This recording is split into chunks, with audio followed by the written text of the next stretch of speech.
Praise the lord, hallelujah. प्रभु यीशु मसीह के नाम पे आप सबको लॉर्ड्स हाउस चैनल के द्वारा स्वागत करता हूं।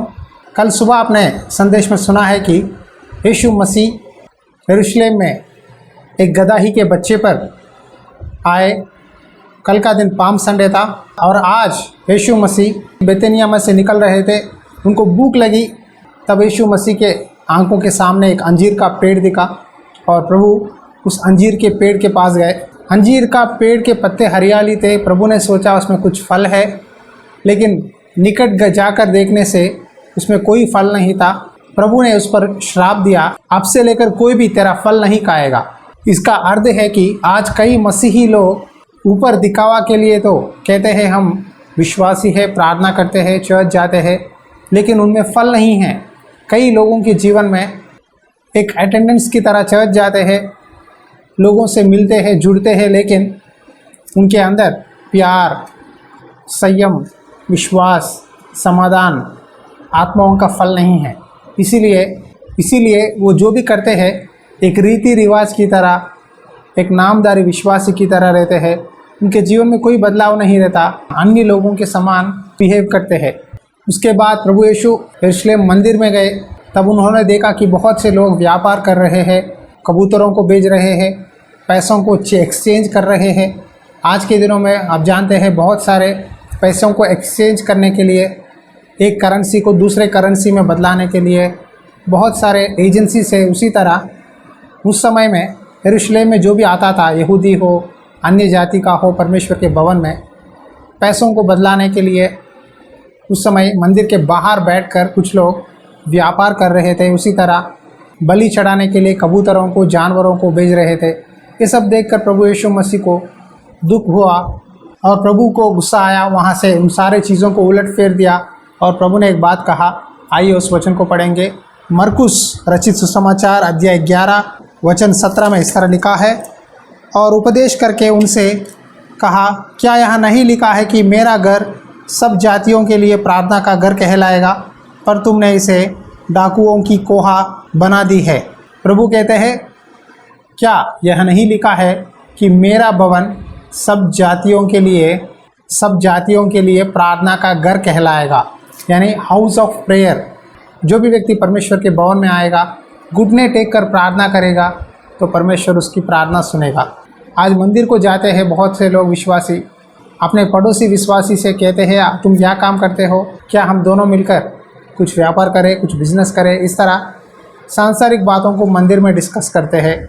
तुम जानते हो अखबार में क्या हुआ, कल ये ऐसा हुआ, मेरे गली में ऐसा हुआ। इस तरह सांसारिक चीज़ों को मंदिर में आकर डिस्कशन बनाते हैं, परमेश्वर की बात पर मन नहीं रखते। देखो, कभी भी जब मंदिर को जाओगे 1 से 2 बार सोचो कि क्यों आए हो। परमेश्वर का भवन प्रार्थना का भवन है। अपनी खुद की बातों को बात करने के लिए कोई कम्युनिटी हॉल नहीं है, या डिस्कशन करने के लिए कुछ ऑफिस नहीं है। परमेश्वर का भवन पवित्र है। इसीलिए कभी भी आप चर्च को जाओगे, आसपास पड़ोसियों को देखना, स्मार्टफोन निकाल कर चेक करना या उनसे इनसे बात करना, ये सब छोड़कर परमेश्वर को रेस्पेक्ट दो, ताकि परमेश्वर की आशीष आपके जीवन में आए। और दूसरी बात है कि आज कई लोग मुझे कंप्लेंट की तरह बताते हैं, भाई हमारे चर्च में हमारे पासवान व्यापार कर रहे हैं, बैग्स बेचते हैं, पेन्स बेचते हैं, बुक्स बेचते हैं, चद्दर बेचते हैं, तेल बेचते हैं, कर्चीफ बेचते हैं। क्या है पर भाई, बाइबल में तो नहीं लिखा है। सही है, आप जो कह रहे हैं सही है, लेकिन अगर वो पासवान नहीं सुन रहा है तो आप परमेश्वर के हाथ में सौंपो। परमेश्वर ही उनको बताएगा कि वो जो कर रहे हैं सही या गलत है। परमेश्वर के भवन में अगर आपको कुछ लोगों को देना है तो विश्वास में आगे बढ़ने के लिए, मजबूत होने के लिए बाइबल दे सकते हैं। परमेश्वर की गीतों की पुस्तक आप दे सकते हैं, या सेवकों की, मिशनरियों की गवाहियाँ हो, या आपके अनुभव के रूप से लिखे हुए परमेश्वर के वचन के बारे में जो पुस्तक है आत्मिक जीवन के लिए, उन चीज़ों को आप दे सकते हैं। एक बात याद रखो, आप जो भी काम करते हो सेवकाई में, हर एक काम का प्रतिफल परमेश्वर देगा। अगर सही है तो अच्छा दिन मिलेगा, गलत है तो उसका नतीजा भी सामना करना पड़ेगा। इसीलिए कभी भी परमेश्वर की सेवकाई में बिजनेस को मत मिलाओ।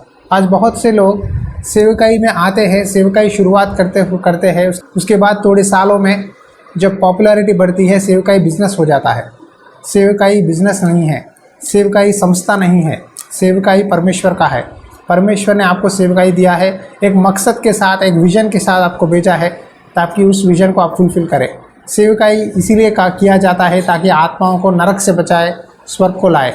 लेकिन आज दुख की बात है कि जिस तरह यीशु मसीह ने कहा तुमने मेरे घर को डाकुओं का कोहा बना दी है, इसी तरह आज भी कई लोग डाकुओं का कोहा बनाकर व्यापार करना, लेन देन करना सेवकाई में, और परमेश्वर के नाम को अन्य लोगों के सामने बुरा करना। मुझसे कई लोगों ने सवाल पूछा है, आप सेवकाई क्यों आए हैं? क्या आपको यहाँ पैसा बहुत मिलता है? आप नौकरी ही क्यों ना कर लेते? क्या नौकरी से ज़्यादा पैसे मिलती है इधर? क्यों आपने नौकरी छोड़ा? मैं कहता हूँ मैं परमेश्वर ने मुझे बुलाया है, मैं इसीलिए आया हूँ सेवकाई को सब छोड़कर। तो वो कहते हैं कि आपको कुछ फंड्स मिलती है, क्या कोई संस्था है, कोई सपोर्ट करते हैं?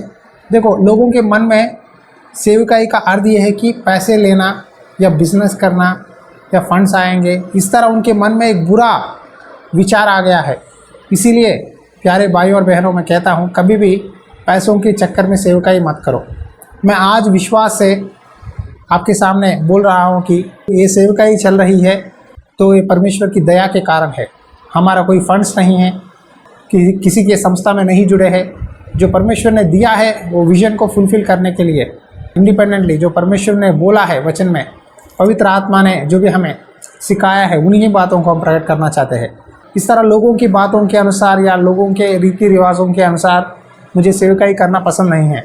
शायद लोगों को पसंद हो या ना हो, सच्चे मार्ग में चलना हम चाहते हैं, समझ गए? इसीलिए फेम के चक्कर में, पैसे कमाने के चक्कर में, बिजनेस के चक्कर में सेवकाई मत करो।